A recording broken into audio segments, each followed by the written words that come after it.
Migraine, భుజం నొప్పి, నడుం నొప్పి, మోకాలు నొప్పికి నిజమైన పరిష్కారం ప్రాణ పెయిన్ క్లినిక్ లో. నమస్తే జయ రమ్మగారు. కార్తీక పౌర్ణమి విశిష్టత, కార్తీక మాసంలో చాలా విశిష్టత కదా. ఆ రోజు కోసమే నెలంతా కూడా చూస్తూ ఉంటాము.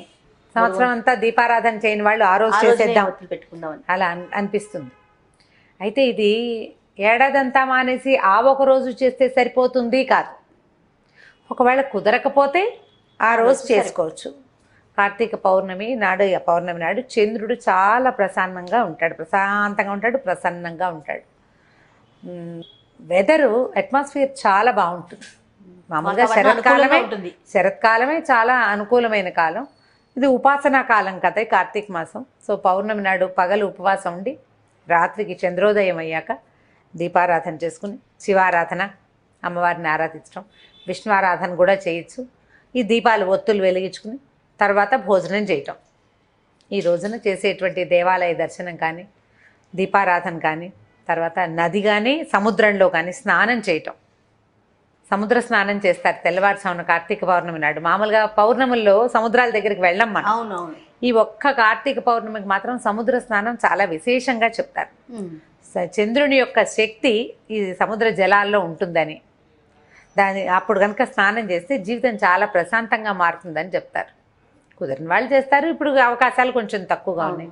నదిలో స్నానం చేయటం, ఇంకా లేకపోతే వాపి కుపతటాకులు మనకు చెప్తారు కదా, నువ్వు ఈ బావి ఏదైనా చిన్న చెరువు అలాంటి చోటైనా సరే, ఎక్కడైనా సరస్సుల్లో స్నానం చేయటం విశేషమైన ఫలితాన్ని ఇస్తుంది. సరస్సు తీరంలో చేసేటువంటి దాన ప్రక్రియ కూడా చాలా అద్భుతమైన ఫలితాన్ని ఇస్తుంది. మనం అన్నీ చేయలేకపోతాం, మనం కుదిరింది చేయగలుగుతాం కదా. మనకి ఏం కుదురుతుంది? సులువుగా తెల్లవారుజామునే లేచి స్నానం చేయటం, కొంచెం ఇంట్లో దీపారాధన చేసుకోవటం. కుదిరితే ఏ 9 గంటలకో 10 గంటలకో ఒక మాట వెళ్ళి సమీపంలో ఉన్న శివాలయానికో విష్ణువాలయానికో వెళ్ళి దర్శనం చేసుకోవటం. సరే పగలు ఉపవాసం చేయటం, సాయంకాలం అవగానే కూడా వెళ్ళి గుళ్ళో దీపారాధన చేసుకొచ్చి 365 ఒత్తులు వెలిగించటం. సంవత్సరానికి సరిపడా మొత్తం. అంటే మామూలుగా నా ఉద్దేశం నేను ఒకళ్ళకే చేయాలని అనుకుంటాను.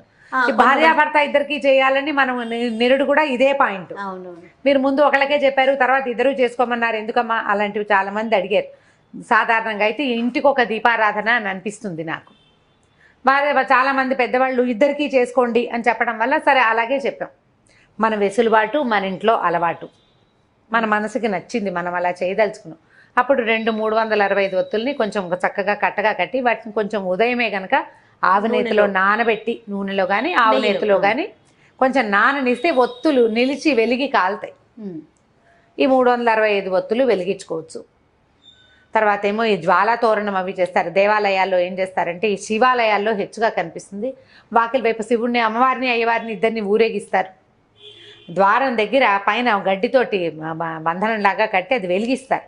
ఆ వెలుగుతున్న జ్వాలల కింద నుంచి స్వామివారితో పాటు మనం కూడా నడవటం అనమాట. రథోత్సవం కానీ పల్లకి ఉత్సవం కానీ చేసి స్వామివారు అయ్యవారితో పాటు, అమ్మవారు అయ్యవారితో పాటుగా మనం కూడా ఆ జ్వాలల కింద నుంచి నడిచి లోపలికి వెళ్తే దేవాలయ దర్శనం చేస్తే అమోఘమైన ఫలితం ఉంటుందని, ఏడాది నుంచి ఉన్నటువంటి చీడపీడలు నశిస్తాయని, గ్రహదోషాలు తొలగుతాయని స్వామితో కలిసి మనం దాంట్లో నుంచి వెళ్తాం అనమాట. జ్వాలా తోరణంలో నుంచి చేయొచ్చు మనకు అవకాశం ఉంటే, లేదా మనకి ఎంత అవకాశం ఉంటే అంతగా చేయటం.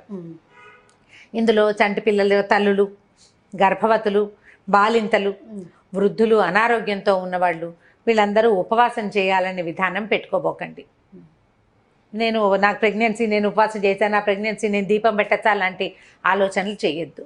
శరీరం పర్మిట్ చేస్తే ఏదైనా చేయండి.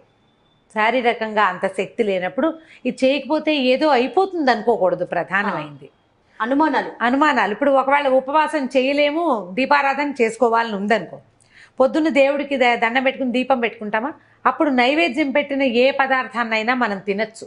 అది కూడా ఉపవాసం కిందకే వస్తుంది. అదొక పద్ధతి. వేరే ఏమి తినద్దు, ఇంకా నైవేద్యం మాత్రమే. నైవేద్యంగా పెట్టిన పదార్థాన్ని తీసుకొని, పొద్దున ఏదో నైవేద్యం పెడతారు, మధ్యాహ్నం ఇంకోసారి తినాల్సి వస్తే నైవేద్యం పెట్టిందే తినండి. డబ్బాలో నుంచి వేరేవి తీసుకు తినద్దు.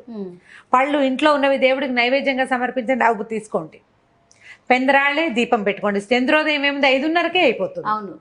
చీకటి పడగానే సూర్యాస్తమయం అయ్యాక మన లెక్క. సూర్యాస్తమయం అవ్వగానే ఈ ఒత్తులు వెలిగించుకుని దండం పెట్టుకోవచ్చు. దేవాలయ దర్శనం 7 నెలలు దాటిన గర్భవతులు సాధారణంగా దేవాలయాలకి వెళ్ళొద్దని చెప్తాం. ఆ తొక్కిసలాట, నడక, మెట్లు ఎక్కటము, హడావుడి ఉంటుంది కదా అమ్మగారు. ఎక్సైట్ అయిపోయి ఏదైనా ఇబ్బంది పడతారు. కాబట్టి 7వ నెల వస్తే పురుటితో సమానం కాబట్టి ఎప్పుడైనా పురుడు రావచ్చు కాబట్టి వెళ్ళొద్దంటారు. 7th మంత్ వచ్చిన వాళ్ళు ఈ ప్రయత్నాలు పెట్టుకోకండి. సింపుల్గా దీపం ఇప్పుడు 365 బొత్తులు వెలిగించక్కర్లేదు. మామూలుగా దీపారాధన చేసుకున్నా అదే ఫలితం లభిస్తుంది. అంత పెద్ద ఇబ్బంది ఏం లేదు. ఇది కూడా చేయొచ్చు. ఇది ఒక అమోఘమైన క్రియ. చేయగలిగితే చేస్తాం, లేకపోతే దీపం పెట్టుకోండి. దీపం పెట్టిన ఫలితమైనా మనకు లభిస్తుంది కదా, అదైనా లభిస్తుంది.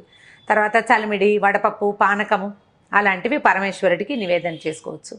ఈ రోజునంటే కార్తీకంలో చేసేటువంటి ప్రతి పూజ కూడా కార్తీక దామోదర ప్రీత్యర్థంగా చేసి పరమేశ్వరుడికి అర్పిస్తాం. ఆయన ప్రీతి కోసం పూజ చేస్తాము, పరమేశ్వరుడికి అర్పిస్తాము. శివకేశవులిద్దరూ పూర్తిగా భేదం, వాళ్ళ మధ్య ఏ తేడా లేదు. ఇవాళ చేసే రుద్రాభిషేకం, ఈ నెలలో చేసేది, అవన్నీ కూడా కార్తీక దామోదరుడికి ఇష్టం. అభిషేకం ఆయనకే చేయక్కర్లా, ఈయనకి చేసినా ఆయనకి నచ్చుతుంది. ఈ రోజున ధాత్రి తులసి కళ్యాణం మొన్న ద్వాదశి నాడు చేయలేకపోయాం అనుకోండి, ఈ రోజున తులసి చెట్టులోనే ఈ ఒక ఉసిరి కొమ్మని అంత మాత్రం కొమ్మని తీసుకొచ్చి స్థాపించుకుని ఈ రోజున తులసి ధాత్రి కళ్యాణం జరిపించవచ్చు. అక్కడే తులసి చెట్టు దగ్గర కూడా ఈ 365 ఒత్తులు వెలిగించడము, లేకపోతే ఓ 11 దీపాలు పెట్టి 365 మన ఇంట్లో లేదు, మన అత్తగారు చేయలేదు, మా ఇంట్లో అలవాటు లేదన్నారు, మీకు ఏదో చెయ్యాలనుంది, 365 చేయొద్దు, శుభ్రంగా 11 దీపాలు పెట్టండి. 11 దీపాలు పెట్టుకోవచ్చు కదా, జ్వాల ఇట్లా తోరణంలాగా కనపడుతుంది. ఇది చేయొచ్చు. నదీ జలాల్లో దీపాలు వదిలిపెట్టడం, అరటి దీపాల్లో చిన్న చిన్న ఇవి చేసి దాంట్లో కొద్దిగా ఆవునేతి ఒత్తుల్ని వేసి వెలిగించి జ్వాలా తోరణంలాగా వదిలిపెట్టడం, దీపమాలిక సమర్పణం. దీంతోపాటు దీపస్తంభ సమర్పణ అని ఒక విశేషమైన పూజా విధానం మనకి కార్తీక పురాణంలో చెప్తారు.